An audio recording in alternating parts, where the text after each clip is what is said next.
I want to ask you about what happens from here, because it does seem as though it's going to be the lawyers and the courts that now are in control of this process.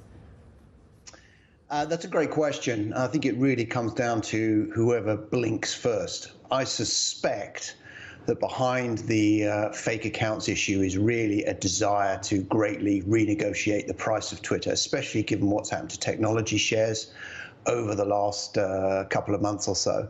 But then on the flip side of the fence, you know, I think to some degree the board's probably got him over a barrel.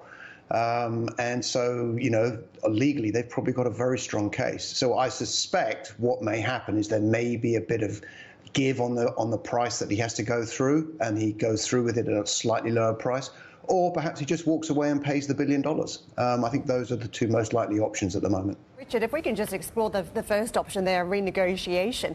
Is there any mileage for that, given Brett Taylor and co decided to effectively agree to this deal and they didn't put up much opposition because it was such a high price? If the price is lower, doesn't it just bring into the equation these whole conversations around Elon Musk, his strategy for the business, whether it's the right strategy and whether he is the right person to be running a social media platform? Yeah, again, I totally agree. If you look at the board's perspective, they have extracted what you could easily argue now is 3 times the right share price for Twitter for its shareholders, and it now has an obligation to go forward and execute on that. You know, and so from that perspective, that's really where they're coming from.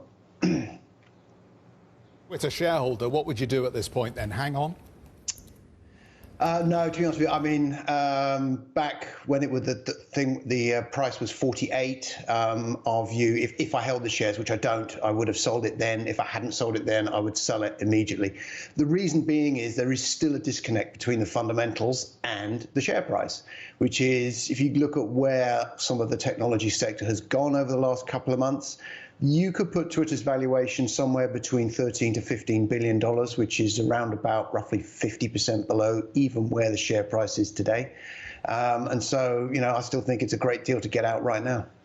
Richard, can we ask you more broadly then around social media and what is the biggest challenge from here? Because Elon Musk and his offer, in some ways, I think some quarters thought he might inject fresh life into the business, whether it was algorithm changes or whether it was an alteration in his approach that may have just encouraged more interest, more subscribers. What comes next for a platform like Twitter? Because it also stands out to me that they do have considerable expertise even without Musk. I mean, Brett Taylor is a man who's a big innovator in the technology space. I mean, he came up with the like button over at Facebook and he's been behind Google Maps. So there's been a lot of innovation that he could even bring to this business anyway.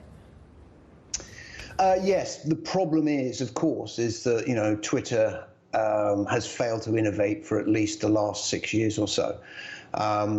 If you look at its focus in terms of the service or what people do with their smartphones, it's a very, very narrow window. It's tried to expand that over a number of occasions and has failed completely to do so. Mr. Musk's position, on the other hand, was basically to make it a more free platform for the exchange of ideas with less censorship and an open algorithm, and thereby expand usage that way. You know, it's very difficult to tell which one would actually be more successful, but given the history, Twitter really is struggling with innovation on its platform.